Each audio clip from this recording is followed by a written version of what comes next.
Number 7, early nights. Early nights? What's this got to do with diabetes? Between the hours of 10 p.m. and 3 a.m., there are hormones released in our body that are responsible for rest and rejuvenation.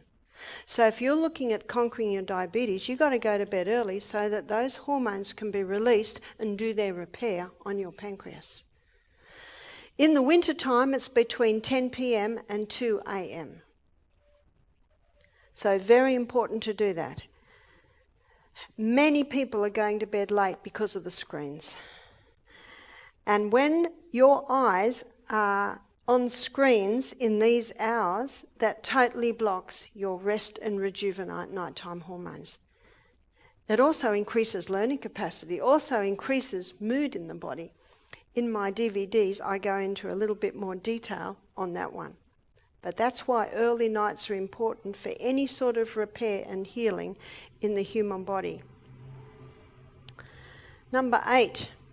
What I'd like to do now is I'd like to give you the sort of food to be eating to bring about repair in the human body. So this is a high fibre diet. So a high fibre diet, remember this, vegetables are high in fibre, high in minerals, low in sugars. And minerals are your healer, whereas fruit are high in fibre, high in sugars, low in minerals. So for a diabetic, for someone wanting to conquer weight in the body, they need to go more vegetables, less fruit. And ideally, low GI. So in here we put all your low GIs. So low GI fruits, there's fibre. Vegetables. One lady said, "Isn't carrot high?" I said, "You'd have to eat a truckload of carrots to get your blood sugar high." And all your plant-based food, so all your nuts, all your legumes, they're all high fibre, and all your whole grains. Now let me give you a list of grains that are the best grains. Your wholemeal rice, millet, and quinoa, spelt quinoa, buckwheat. There are so many grains that we can pursue. Be very cautious of gluten-free cakes, gluten-free breads, because they can have very high glycemic grains in them, and they're often loaded with sugar. So they're your best grains. Generous amounts of protein. So the best protein is found in your legumes. Let me give you a little tip with legumes. Most people don't know this. Let me tell you how I did the black-eyed beans for lunch today. I had them cooking in one pot. In the other pot, I had the tomato and the onion and the ginger and the garlic and the kale and the zucchini. And when the black-eyed beans were soft, I rinsed them and rinsed them and rinsed them and rinsed them. Did everyone get that? I'm washing away the dirty water. It is that water that causes most of the problems that people experience if they eat legumes. And when I've washed all the dirty water away, then I put my legumes in with my flavourings. For breakfast this morning, I had little dark blue lentils. They were cooking while I was running up and down hills. When I came back, I rinsed them again and again. The pot they were in had this scum around the edge. In fact, I scrubbed the pot clean, rinsed the lentils, put the lentils back in the pot, put oil, thyme and salt with it, and some parsley. Ladies, was it delicious? Delicious. It doesn't need much.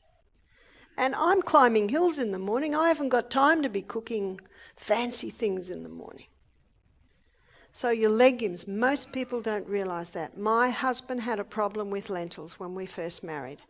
So what I started to do, they were well rinsed, I just give him a little bit, a teaspoon. A couple of days later, 2 teaspoons, until eventually he can handle lentils quite well now. What about tofu? If you can get non-GMO, organically grown tofu, it's safe.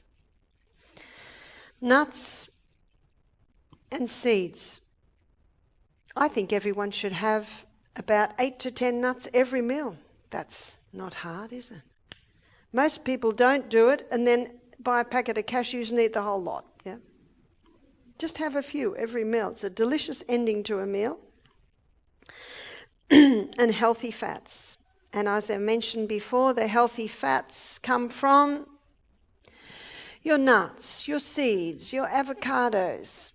And also, history shows us that the 2 oils that have been used for centuries, and the people that use these oils experienced incredible health, is the coconut oil and the olive oil.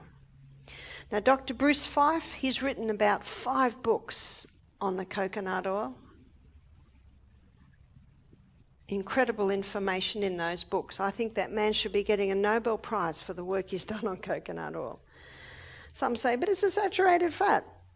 Some say, but it'll give you heart disease. There is no proof of that. There is no proof of all of that. And you look at the island people. When Captain Cook arrived, he was confronted with the most magnificent specimens of humanity he had ever seen. What did they eat every meal? Every meal. Coconut.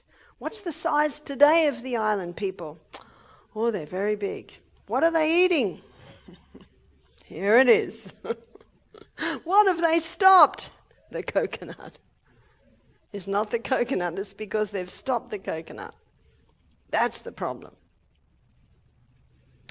And low carbs. What about sugars?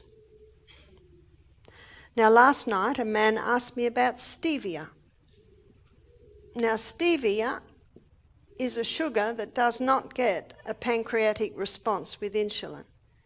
If you use too much, it gets a bit of flavour, but I think it's a good idea to train the taste away from the sweets. If a person has a diabetic, they really have to be very cautious with even maple syrup or honey, the natural sugars. Some say, isn't sugar a natural sugar? Sugar is as closely related to the sugarcane plant as heroin is to the poppy plant. Nothing wrong with sugarcane. It's the pure acid that's been extracted, and that is the sugar. So for a diabetic, a little bit of sweetening, they could use stevia. Also coconut sugar or palm sugar, which is the nectar, crystallized nectar from the flower of the palm. So it's also an unrefined sugar. What about dried fruit with a diabetic? Don't touch it. Very high glycemic index. And remember, it's not forever. It's just until you conquer it. And once you've conquered it, then you may have a little bit. I have seen many conquer it. What about type 1 diabetes? I have seen type 1 and type 2 diabetes conquered. Sometimes if someone is doing all of this and still struggling, by the way, I'll also put, did I say low GI? 9. It's good to get a glycemic index and know the low GI foods. But I have seen type 1 and type 2 diabetics conquer their diabetes. It takes a little bit of work, but the results are well worth it. But sometimes if there's not getting results, one have to check that they don't have exposure to mold and they don't have exposure to chemicals. So the things to be eliminated, I don't know whether I'm going to be able to do this.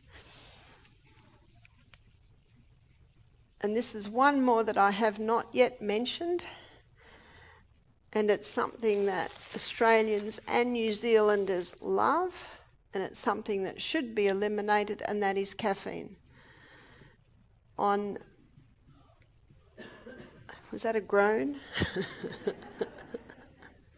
There is a way to come off the coffee without suffering. People say, do you drink coffee, Barbara? I say, no, I just watch the people suffer. Don't we, Amelia? Day 1, Misty Mountain Health Retreat. More people suffer from caffeine withdrawals than any other withdrawal. We've had people come off ecstasy, heroin, methadone, marijuana, alcohol, cigarettes. No one suffers like the coffee drinker. But there is a way to get off it without suffering. And the reason why the diabetic must stop this is because it causes an insulin response. And we don't want that. Say a person's on 3 cups of coffee a day. Well, tomorrow, the first cup of coffee, they have half a teaspoon of coffee and half a teaspoon of something like Caro or Echo, those cereal alternatives, cereal beverages. You familiar with that? And then a couple of days later, a quarter of a teaspoon of coffee and 3/4 of the Caro or Echo. If someone's on 3 cups of coffee a day, in about 10 days they can be off it without any pain or suffering. If someone's having 1 cup of coffee a day, they often can be totally off it in 5 days. On Saturday morning, I'll be showing you how it causes a chemical imbalance in the brain, so a huge contributing factor to mental illness. And in Australia, the current figures are 50% of people suffering from mental illness. But an even scarier figure is 1,700 cases of Alzheimer's are being diagnosed every week in Australia, and it is a preventable disease. And if caught in early stages, it can even be turned around. That's good news. So these are the simple lifestyle changes that will ensure powerful weight loss and also a conquering of the diabetes. The pancreas has to be revived. It has to be allowed to recover. And when you implement these things here, you do that. Are there any questions before we close? Yes? Eggs. Eggs are probably one of the safest of the animal proteins, but they must be organic. Yes? Peanuts are out. Why are peanuts out? Well, if you want to know why they're out, you can read the first chapter in the China study. And you might know that peanuts are banned in schools today. It's not the peanut, it's the mould that commonly grows on the peanut. And that mould is aspergillus, and it gives off a mould waste called aflatoxin, which is the most carcinogenic substance on the planet. If you grow peanuts, harvest them, not a problem.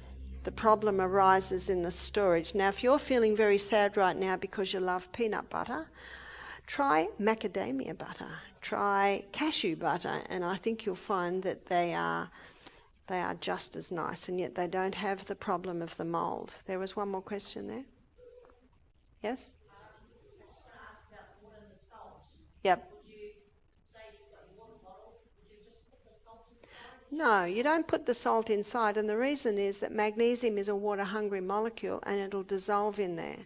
But when you put it on your tongue and drink it down, when it's on your tongue, already the mucous membranes in your mouth are taking in those minerals so that when you drink your water, it can take it inside the cell. Because we were meant to drink pure water.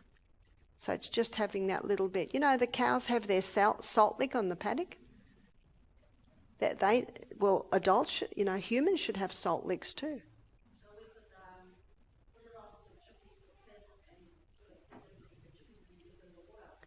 No, because we should not drink with our meals because it waters down our hydrochloric acid. But you give a child a bowl of salt, oh, they love it.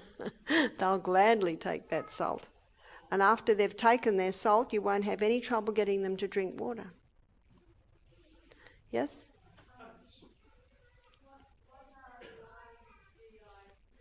You will need to go, you can go to the web and get a glycemic index chart. But glycemic index says how quickly the glucose breaks down from the food in your blood. And I think I mentioned earlier your berries, they're probably the lowest. And you had another question? Rolled oats. Rolled oats are a grain, and rolled oats can be great, but if someone's got a gluten intolerance, the oats may not work well. So you try the oats. And if you have oats, my suggestion is don't have them every day. Alternate them with the other grains. But if you experience bloating after breakfast, it's usually the oats. Yes? Almonds, excellent nut.